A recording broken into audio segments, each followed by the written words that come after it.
here. Number 22, Auburn is going up to Oklahoma. So obviously the big storyline here that you'll see throughout the weekend is Jackson Arnold's return to Norman.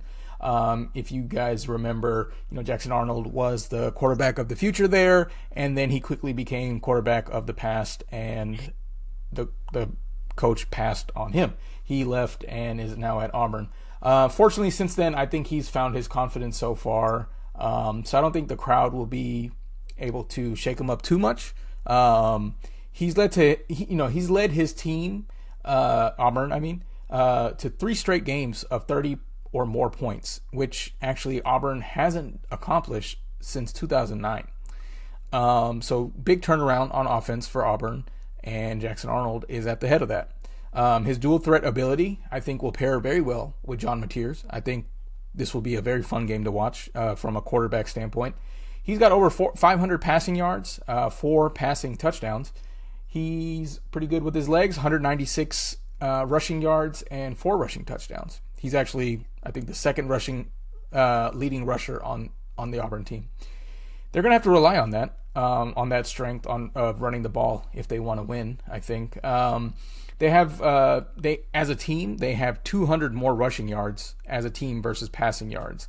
I think as Auburn gets into their SEC schedule, they're going to have to start using Jeremiah Cobb and Damari Alston more. I don't know if Jackson Arnold should or can sustain that many tackles from Oklahoma's defense if he's going to be, running the ball so much. So while Jackson Arnold does have Georgia Tech transfer, Eric Singleton and Cam Coleman, sophomore standout to throw to, Oklahoma's pass defense is just, too good. Their defense, I know Aaron's going to talk a little bit more about their defense, but I just wanted to highlight they're top 5 in opponent completion percentage, pass yards per game, and yards per pass for their opponents. So defense is really good on Oklahoma's side. On Auburn's defensive side, the coordinator DJ Durkin, he's known for making his defenses very physical, very disciplined, very disruptive, and they're going to have to stick to these principles, if they want to stop John Mateer and the Sooners. Their rush defense is elite. They're ranked second in rush yards per game. They actually haven't allowed a rushing touchdown yet this season. So you can thank players like Keldrick Falk, Malik Blockton, and linebacker Xavier Atkins, who actually is leading the team in tackles. Keys to winning this game on defense: they have 11 sacks so far. They're going to have to at least get close to John Mateer and cause issues for him. They can't give up explosive plays, which we all know Mateer loves to go for. But Auburn's secondary has been a little shaky at times, so they're going to have to lean into being disciplined and not biting on play action. Those are the keys for them to win. I'm going to give my pick later, but Aaron, do you want to talk a little bit more about Oklahoma? Sure. So yeah, you mentioned Oklahoma's explosive offense, right? They are a big play machine.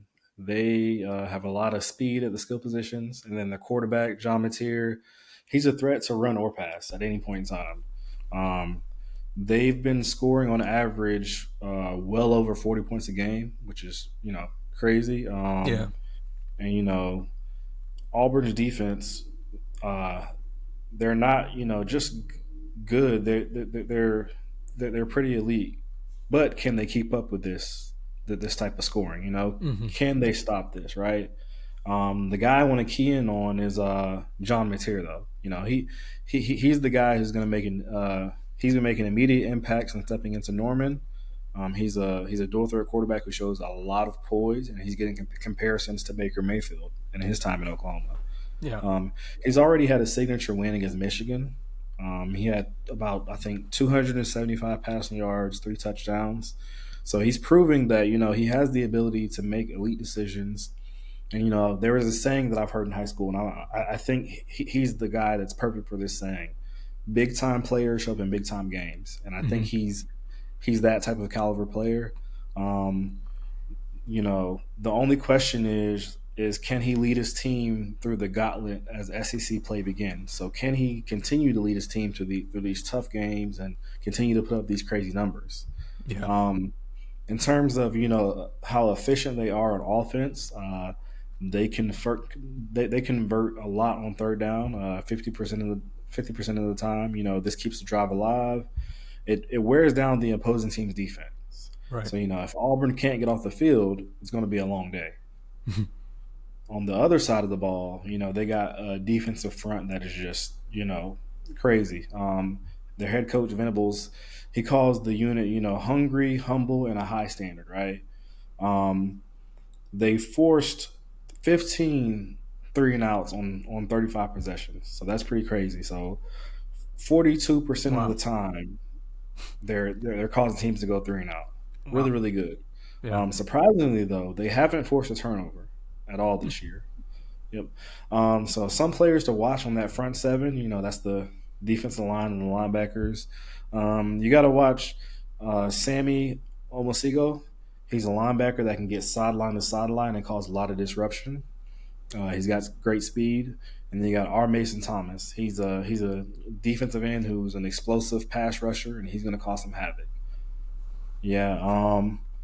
Just listening to your deep dive and diagnosis, and then kind of doing my own research on Oklahoma. I Yeah. think I'm going to have to lean towards Oklahoma.